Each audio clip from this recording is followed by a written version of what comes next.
My name is Lucy. Currently, I live with my husband, Alex, in the same house as his parents. We bought this house 3 years after we got married. However, soon after we moved in, Alex's parents suddenly showed up, saying, "We can't thank you enough for buying a house for us." They brought a lot of luggage, and there was even a moving truck parked behind them. As I stood there in shock, Alex nonchalantly walked past me and said, "Dad, Mom, I've been waiting. Come in."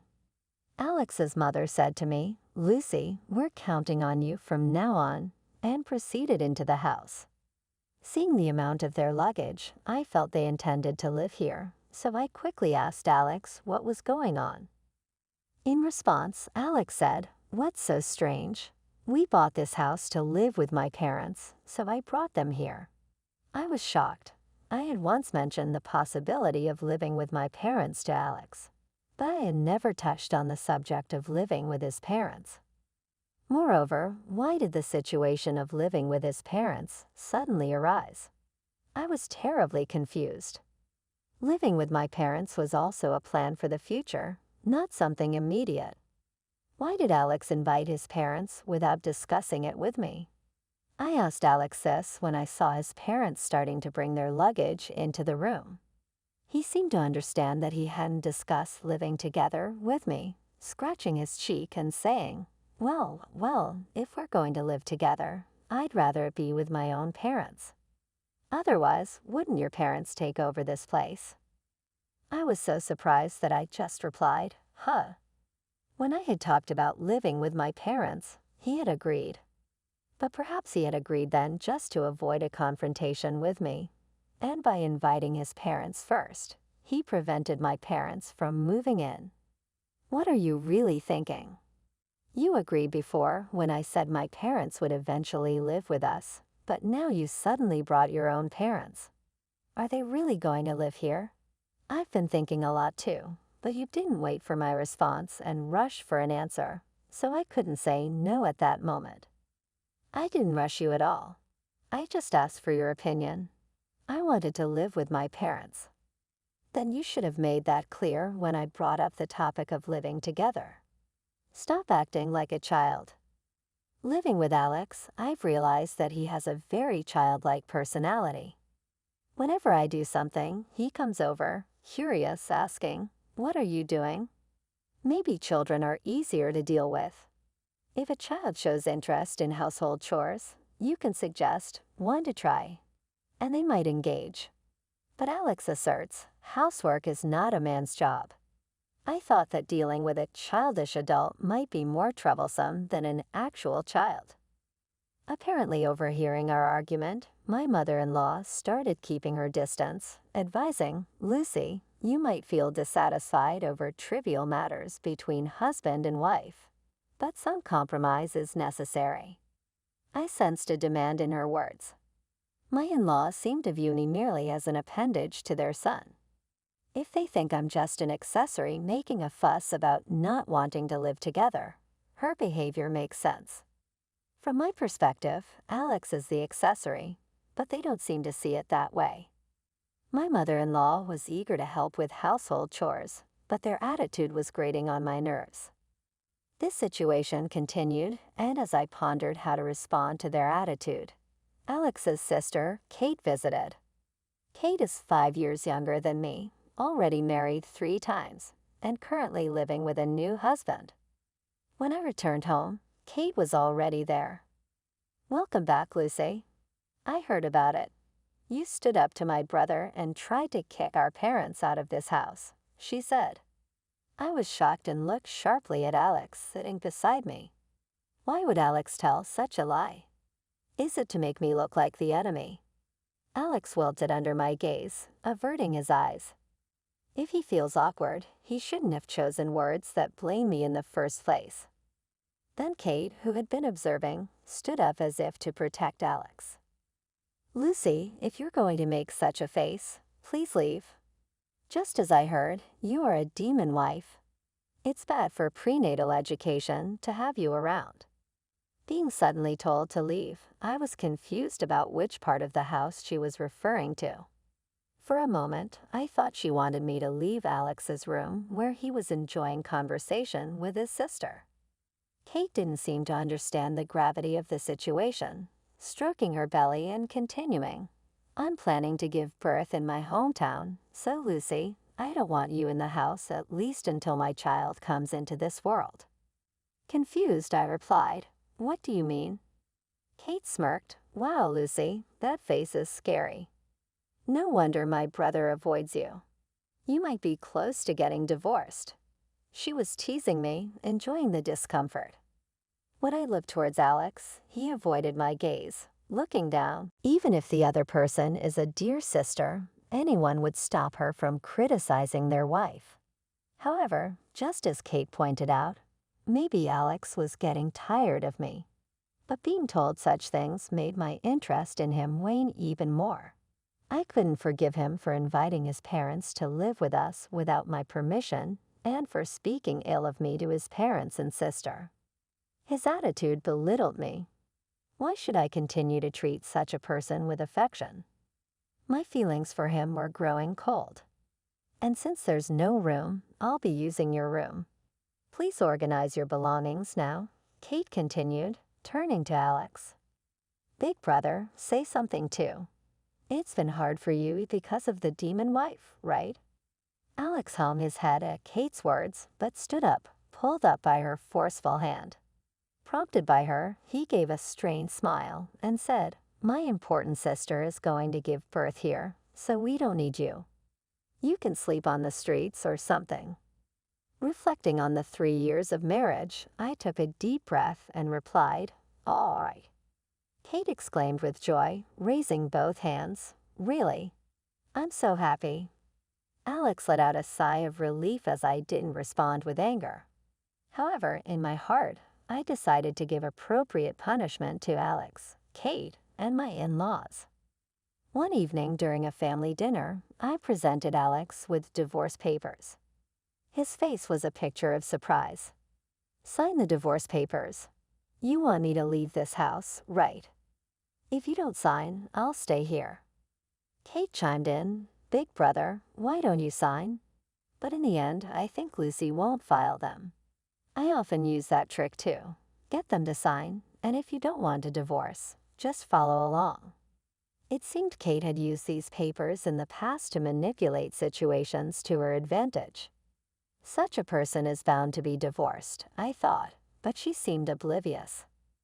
Alex, accepting Kate's suggestion, signed the divorce papers without hesitation. It bothered me that he misunderstood my intention, thinking I presented the papers just as a threat. Normally, such documents aren't presented without the intention to divorce. However, getting his signature so easily made me feel a bit lighter. Now I could take full revenge on them. The divorce was finalized, and I promptly organized my belongings. At that time, Kate was back home, confirming her plans for childbirth. Hence, she said she didn't intend to come to the house until my belongings were properly stored and the room was cleaned. As a result, I was diligently packing up after returning from work. In the meantime, I found and signed a lease for an apartment suitable for singles and began the process of selling the house. After moving my necessary belongings to the new apartment, I visited my in-laws' house. There I found Alex, Kate, and my in-laws, all 4 of them together. Knowing that my father-in-law and Alex would be off work that day, and that my mother-in-law and Kate didn't work, I decided to visit when all of them were present. My sudden visit surprised all 4 of them. Moreover, when I arrived, 3 of them except Kate seemed to have been enjoying alcohol since the afternoon. In their presence, Alex was saying, "Lucky that woman left. She thought if she got angry, everything would go as she wanted. She acted so arrogantly, troubling me." My mother-in-law responded, "Indeed, Lucy had a somewhat difficult personality." The reason I was angry with Alex was that he started living with his parents and even made me leave the house for his sister, all without discussing it with me. I was angry because of his unreasonable actions. However, it seems within the in-laws family, I was somehow perceived as the bad one. Listening further, Kate said, "Remember the girl I introduced earlier? It seems he started dating her. But she's a better match than the previous sister-in-law, right? I think a more adorable woman suits my brother better." They discussed his shocking affair. If their relationship started a week ago, that was when I was already proceeding with the divorce, so I guess it won't be an issue of infidelity. But still, his actions infuriated me. I briskly opened the room door and checked the faces of the chatting in-law family. The four of them seemed not to expect my return and were surprised. I came with a real estate agent. "Ah, Lucy, who is that man behind you?" Alex asked, pointing to the man behind me. Before I could say anything, Kate exclaimed, "Isn't that sister-in-law's new partner? Brother, this is infidelity. Let's make her support us financially." In the midst of everyone thinking Alex and I are still married, I've lost all patience with Kate, who, despite having introduced Alex to a new lover, is now making a fuss demanding money. Amidst this, the real estate agent handed a business card to my father-in-law and greeted him. Looking at the card, my father-in-law wondered, "Why is someone from real estate here?" The agent replied, "To appraise the value of this house." My in-laws exchanged glances and started laughing. "We plan to continue living here, so no appraisal is needed." However, the agent clearly stated, "Actually, this house is in Lucy's name. She wishes to sell it, so we are proceeding with the sale." Upon hearing this, my in-laws showed expressions of surprise, seemingly unaware of this fact. Perhaps Alex hadn't accurately conveyed this information. Alex said he would explain the details himself, so I left it alone. However, from my in-laws' attitude, it was clear that they had not received this information.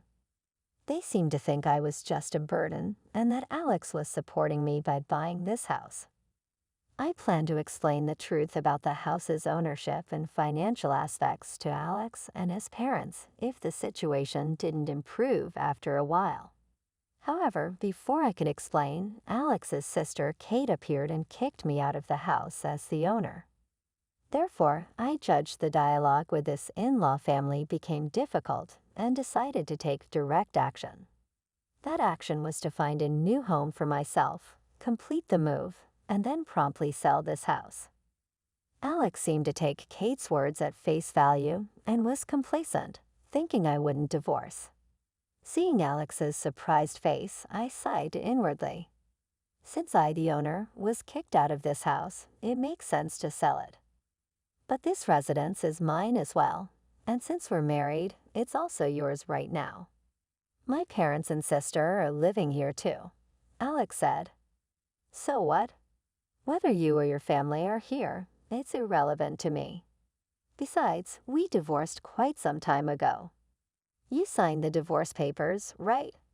I submitted them to the city hall immediately. At my words, Alex seemed shocked and said, "What?" He seemed to think the divorce papers were just a threat. Disappointed, I sighed again. Then Kate started accusing, "Such an unforgivable woman. This she-devil, using my brother's money to get the house and then putting it in your name. I wonder who she thinks is the cause of this situation." I stared at Kate. "Your beloved brother actually doesn't have any money. He's working, but all his income goes to repaying borrowed money." "Why does my brother have debts?" Kate asked. "Isn't that because he paid your living expenses?" Kate had been married 3 times, but 2 of them ended due to her infidelity. Each time she would say, "Please keep it a secret from my parents. I don't have the funds, so help me," and Alex would comply with her unreasonable requests. At first, I didn't notice, but then I discovered that the savings we were supposed to be building together had significantly decreased and confronted Alex about it. It turned out that Alex had been giving living expenses to his sister Kate without telling me. Despite this, I resolved the house payments using my own savings. I was beyond surprised and felt utter disdain for him for giving his sister such an amount of money. Even if he said he would pay back the money in the future, I could no longer trust his word. I hired a lawyer to recover our joint savings that Alex had squandered. Before I could share this fact, his parents learned about their daughter's infidelity and exploded in anger. All her past divorces, she said they were due to personality clashes. To think Kate was unfaithful. Such a dirty child. We didn't raise our children to be adulterers. Wait, Mom, Dad, it's just Lucy talking nonsense. This isn't true, Kate protested. Feeling cornered, even Alex, who doted on Kate so much, exclaimed, "It's all your fault. Because of all the money I gave to you to support your life, I ended up in debt. And because of you, Lucy and I had to divorce." Hearing this, I said, "Is it really all Kate's fault? It was your decision to suddenly bring your parents to my house, wasn't it? It was you who collaborated with your family to label me a wicked wife. And to think, just because your sister is your favorite, you plan to drive me out of the house, eventually leaving me to live on the streets. That's ridiculous." He tried to cling to my leg, but I kicked him away. "I'll be getting back all the money I paid on your behalf.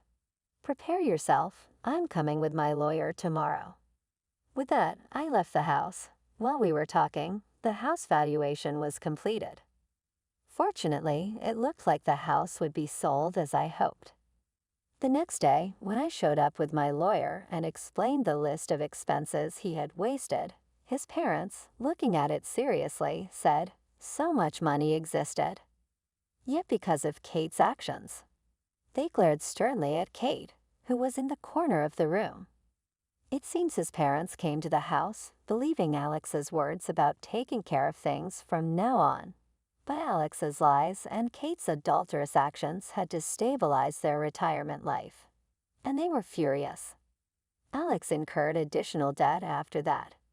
He was immediately kicked out of the house and ended up living in a simple apartment with his family. Kate, facing condemnation from her family, decided to live with her husband for a while and gave birth.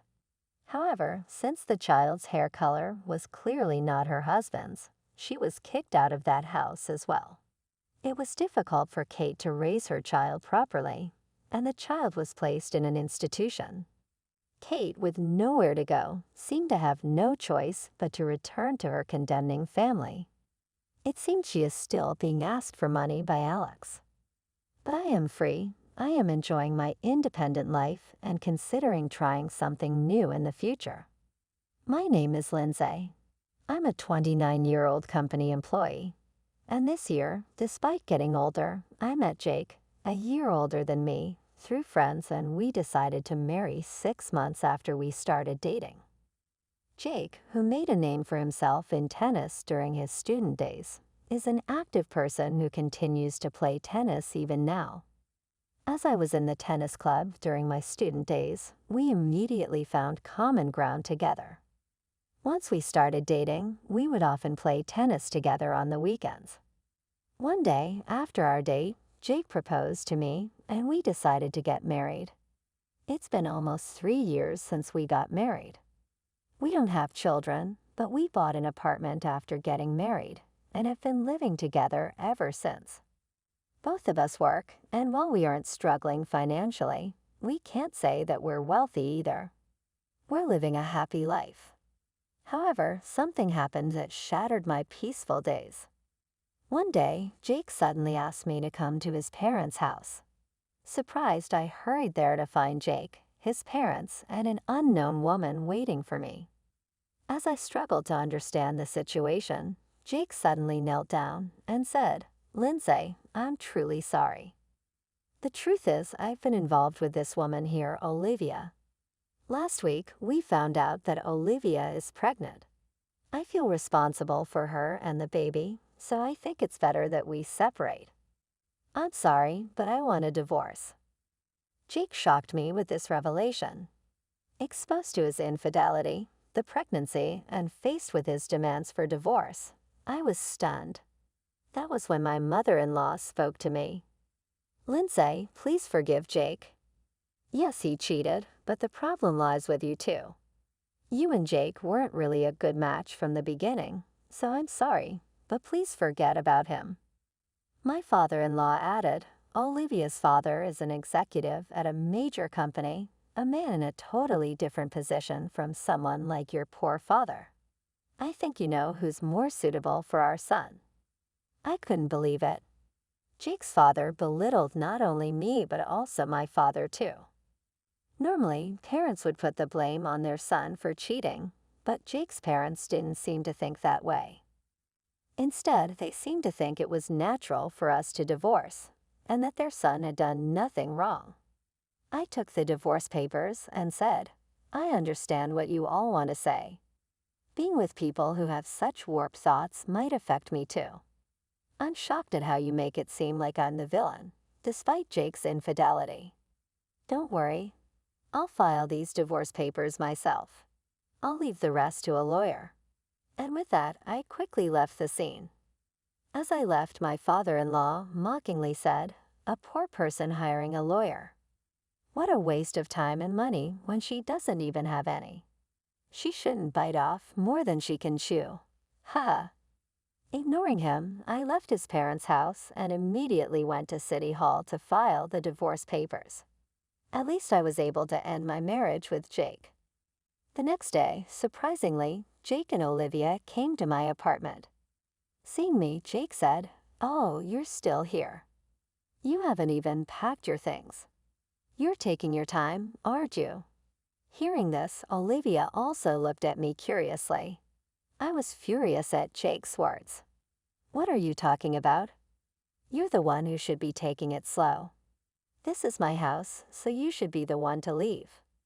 The movers are coming soon to take all your belongings to your parents' house. If there's anything you don't want them to touch, you should take it now, I retorted. Hearing this, Jake suddenly panicked. What? This is my house. The ownership should be in my name, he exclaimed. I was dumbfounded. After all, this apartment was bought in my name. I had already told Jake about this and about my family's background before we got married. But it seems that Jake is the type to conveniently forget things that don't suit him. Perhaps this carefree nature is why he was easily swayed by Olivia. I showed the deed to the apartment, and my name was clearly written on it. Jake's face quickly changed upon seeing it. Meanwhile, Olivia's face began to cloud over with anger. Jake, what is this all about? This is completely different from what you told me before. Were you deceiving me? Olivia began to confront him. This is strange. What's happening? Jake responded in confusion. That's not an answer. Explain yourself, Olivia pressed on. First, this is my house, so please take your argument outside. And just so you know, Jake has various debts, so if you're planning to marry him, be prepared for that burden. I calmly stated the facts to Olivia. Hearing this, Olivia seemed about to say something, but I didn't care and kicked both of them out of the room, slamming the door behind them. After a while, I could hear them arguing outside the door, but it eventually quieted down. About an hour later, the movers finally arrived and took all of Jake's belongings to his parents' house. The room was now clean, and I was relaxing in the newly organized space. But it was short-lived. Suddenly, the intercom rang repeatedly. I cautiously opened the door with the chain lock still on, and my mother-in-law was standing there. Hello, is there something you need, Lindsay? She asked. Why did you keep such an important thing a secret? What are you talking about? I replied. I can't believe it, but Jake just told me that this apartment is in your name and that your parents are the owners of that famous restaurant chain. It seemed Jake finally remembered my family's circumstances. What about it? If I had known, I would never have let this divorce happen. A daughter from such a wealthy family, we would love to have you back in our family, Lindsay. Please reconsider and start over with Jake, my mother-in-law pleaded. I was shocked and at a loss for words at her outrageous request. I couldn't possibly agree to what she was asking. You really have a terrible way of thinking about things. Am I not a human being? Are you only interested in money? I'm sorry, but I don't want anything more to do with you. There's nothing more to talk about, so please leave, I said, and attempted to close the door. Infuriated by my attitude, my mother-in-law raised her voice in anger. Don't be so arrogant. I'm giving you my permission to reconcile your differences. Fix things with him right now. I won't leave this spot until you agree to get back together. Open this door immediately, she demanded, pounding on the door repeatedly. I decided that I couldn't handle this alone and called the police. They came and took my mother-in-law away. Even as the officers were taking her, she was shouting something loudly, but I no longer cared to listen to her words. There was a reason why my in-laws were unaware of my family's business background. My father, coming from a poor background since childhood, continued to live modestly even after becoming a company president. He never considered buying branded clothes. He always took great care of his belongings and used them for a long time. Hence at our wedding, he wore a suit he had bought decades ago. Seeing this, my in-laws assumed that my father was not financially well off and misunderstood his restaurant chain as a small, privately owned business. As a result, they never delved deeper into my father's business. Time went by without them understanding the true circumstances of my family. Days after managing to send my mother-in-law home, Jake tried to persuade me to reconcile our differences. His persistence was incredibly exhausting. It was surprising how insistent he was, despite the fact that he was the one who proposed the divorce. He seemed to have a talent for quickly forgetting inconvenient truths. I opened the door, keeping the chain lock on, and Jake, upon seeing me, began to speak with teary eyes. Lindsay, please let's give it another try. Everything is my fault. I'm truly sorry. I still love you. Let's be together again. He then explained a sudden turn of events. Olivia had apparently approached Jake, aiming to get his house by pretending to be pregnant to sway him. However, when she learned about Jake's considerable debts, she gave up and fled. Now Jake was coming to me to seek reconciliation. Huh? What are you saying? I don't know anything about that. How can you say that after you cheated and brought up divorce? Now that she's left you, you want to get back together. There's no limit to your audacity. I have no intention of getting back together with you. Don't ever come here again. I refused Jake right there and then. Surprisingly, he quietly left. However, this was not to be their last attempt. Days later, Jake's entire family unexpectedly showed up at my workplace. They were shouting, "Bring out Lindsay. Get that woman out here. We know she's here," causing chaos in the office and leading to the security guards being called. I stood there, dumbfounded by the situation, but they wouldn't have things their way any longer. I worked at the headquarters of my father's company, and that day, my father was also in the office. All of my colleagues also supported me. Hey, what are you doing? This is my company. Don't just barge in and make a scene. I know everything you did to demean my daughter. Don't ever come near her again and never set foot in this company again. My usually calm father shouted furiously at my ex-in-laws. Everyone, including the employees and Jake's family, must have been surprised at the anger of my father, who usually only shows his gentle and calm side. Sorry. We're really sorry," Jake's family desperately apologized. My father's stern words had immediately quieted them down. As they were being escorted out by security, my father shouted in a strong voice, "Don't you ever come here again and never do something like this again. I won't allow it, you understand." Hearing this, I couldn't stop myself from crying. I felt a deep sense of gratitude that my father had gotten so angry for my sake. Later, through the company's legal advisor, I decided to seek damages from Jake's family. I sought damages for the divorce due to Jake's infidelity, for his persistent attempts at reconciliation after the divorce and for the disturbance at my workplace. The total amount was substantial, and I eventually received payment from them. I also made them sign a written agreement promising never to come before me again. Jake's family's state of affairs rapidly declined thereafter. Chased by the money owed to me and Jake's existing debts, they ended up selling their home and moving far away. In town, the story spread that Jake had committed adultery, divorced his wife, and after being abandoned by his mistress, attempted to reconcile. Facing such embarrassment, they could no longer stay in this town. While I felt a bit of sympathy for them, I also knew that everything was a consequence of their actions, so it was clearly deserved. Jake's family never appeared before me again. Finally, I was able to resume my peaceful days. However, my father had harsh words for me as well regarding what had happened. He blamed me for not recognizing before the marriage that Jake was a person who would commit adultery and accrue debts. Certainly, while Jake was at fault, my lack of insight was also partly to blame. Unable to argue with my father, I felt disappointed and disillusioned with marriage. I felt that I needed to give my heart a break.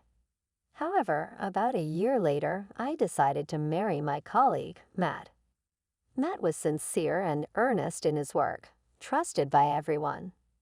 I was initially attracted by his personality, but as we started dating, I was also drawn to his lifestyle. His life was surprisingly simple. He never indulged in branded items and used everyday things for a long time, but generously spent money and spoiled me on dates. His behavior was very similar to my father's. My father, who usually saves money, would splurge on family trips, bringing us joy.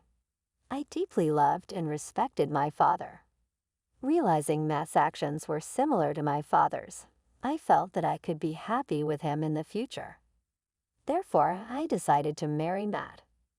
I was worried about being scolded by my father for remarrying within a year of my divorce, but his reaction was surprisingly positive. Probably because he had heard of Matt's reputation at work and knew of his character. There was nothing bad said about Matt, and from my father's perspective as the company president, Matt seemed to be performing exceptionally well. I feel confident that Matt will take good care of you, Lindsay, my father told me happily. Matt and I were happily married. Not long after our marriage, we discovered that I was with a child. The happiest person to hear this news was undoubtedly my father. I was so glad to see my father happy. Reflecting on my time with Jake, where we didn't have children even after 3 years of marriage, it seemed like a stroke of luck. Matt and I plan to take over the company in the future. We are currently learning the basics of management from my father. Although there are many challenges, we accept that they are our responsibility as successors, and we are working hard together. We believe that we will need even more effort for the sake of our upcoming child. Despite all that's happened, I am now very, very happy. Together with my family, we intend to firmly support this company in the future.